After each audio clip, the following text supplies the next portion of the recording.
लेकिन बात अब यहाँ पर सोने की करते हैं, क्योंकि यहाँ पर लगातार तेजी है। ये ऐसा एसेट क्लास है जहाँ पर हमने कांस्टेंट सपोर्ट आता हुआ देखा है। चिराग, जिस तरह के गेन्स हैं और ऑल टाइम हाइज लगातार बनते हुए नजर आए हैं, स्पेशली यूएस फेड की मीटिंग से पहले, आप कैसे देखते हैं प्राइसेस? अगर 25 बेसिस पॉइंट का रेट कट आता है या फिर 50, और बाजार एज ऑफ नाउ क्या फैक्टर इन कर चुके हैं? आप देखिए मनीषा, यहाँ पे दो इम्पोर्टेंट चीजें। एक तो अगर हम देखें तो गोल्ड में अब एक कंसेंसस बनते जा रहा है कि और यहाँ से 100 से $150 की शायद गोल्ड में रैली हमें देखने को मिल सकती है। हालांकि आज का दिन है, आज का और कल का दिन है, ये इम्पोर्टेंट है कि ये डिटरमाइन करेगा कि ये जो रैली है कितनी जल्दी आएगी।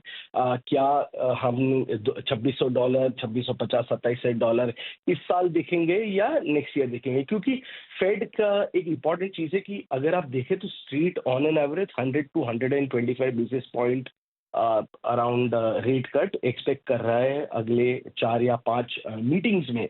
आज की कमेंट्री, आज और कल की कमेंट्री कैसे निकल के आती है, ये डिटरमाइन करेगा कि गोल्ड और सिल्वर दोनों के दाम कैसे रहते हैं इन next 5 to 6 months time. Absolutely. Chirag, साथ ही साथ इंडियन बाइंग कितनी इम्पैक्ट हो रही है? क्योंकि जितने भी ज्वेलर्स से यहाँ पर बातचीत हो रही है, उनका मानना यही है कि एक डेंट तो यहाँ पर पड़ा है और मोस्टली अब ये हफ्ता निकल जाना देना होगा। एक बार यूएस फेड की मीटिंग आके चली जाए, उसके बाद एक क्लैरिटी आएगी कि नियर टर्म प्राइसेस कैसे रह सकते हैं। जी बिल्कुल। देखिए, हमने इंडिया में हमेशा ये होते हुए देखा है कि जब जब एक स्पाइक आ जाता है $50-60 का एक छोटे पीरियड में, तो हम देखते हैं कि बाइंग थोड़ी बहुत इम्पैक्ट हो जाती है। हालांकि हम एक फेस्टिव और वेडिंग सीजन के अंदर एंटर कर चुके हैं, तो ज़रूर जो ब्राइडल डिमांड है वो बरकरार रहेगी।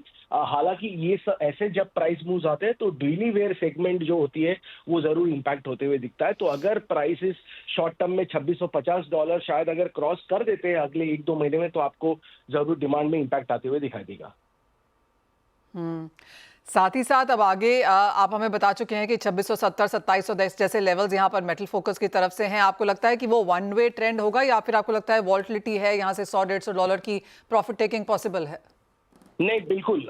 देखिए, वन वे ट्रेंड नहीं लगता है। हमें लगता है कि शायद यहाँ पे विपसॉज हमें देखने को मिल सकते हैं। ये ज़रूर हो सकता है कि फेड की मीटिंग के बाद अगर फेड 25 या 50 बेसिस पॉइंट से कट करती है तो आपको एक ज़रूर एक स्पाइक देखने को मिलेगा। उसके बाद मार्केट डाइजेस्ट करेगा कमेंट्री को और फिर वापस शायद थोड़ा बहुत करेक्शन हो सकता है, क्योंकि कहीं ना कहीं मार्केट ने बहुत सारी चीज़ें प्राइसिंग कर चुके हैं। जैसे रेट कट आने वाला है, ये बहुत ही ज़्यादा प्राइस इन है, तो ज़रूर आपको एक प्रॉफिट बुकिंग देखने को मिल सकता है यहाँ से।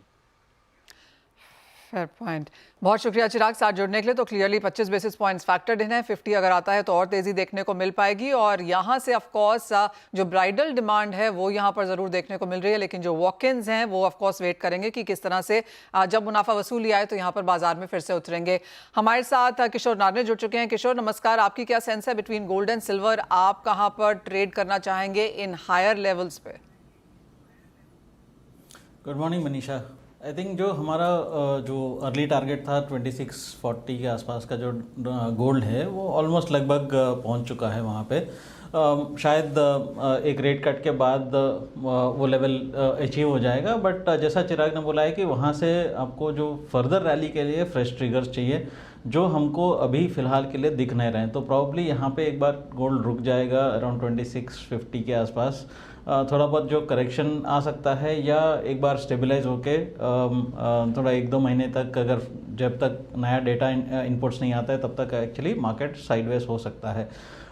हालांकि दो चीज़ें इसको ड्राइव कर रहा है definitely. One is the rate cut expectations, दूसरा है कि डॉलर ऑलमोस्ट आपको ऊपर से 6-8% डाउन है।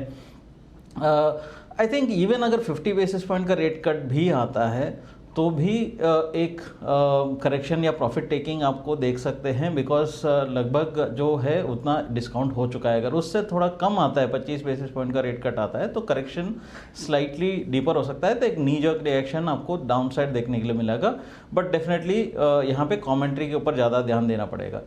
बट आई थिंक दोनों गोल्ड एंड सिल्वर में जो आपका प्रश्न है, तो प्रॉब्ली सिल्वर मेरे लिए काफ़ी फेवरेट कमोडिटी रहने वाला है ये साल के लिए, और स्पेशली नेक्स्ट 12 to 18 मंथ्स के लिए।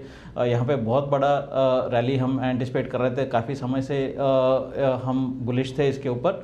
आई थिंक शॉर्ट टर्म में 90,500 के आसपास का लेवल्स इंडियन मार्केट्स में आपको थोड़ा बहुत रेजिस्टेंस मिलेगा। वहाँ पे शॉर्ट टर्म जो लॉन्ग किया हुआ है उनका थोड़ा प्रॉफिट टेकिंग हो सकता है।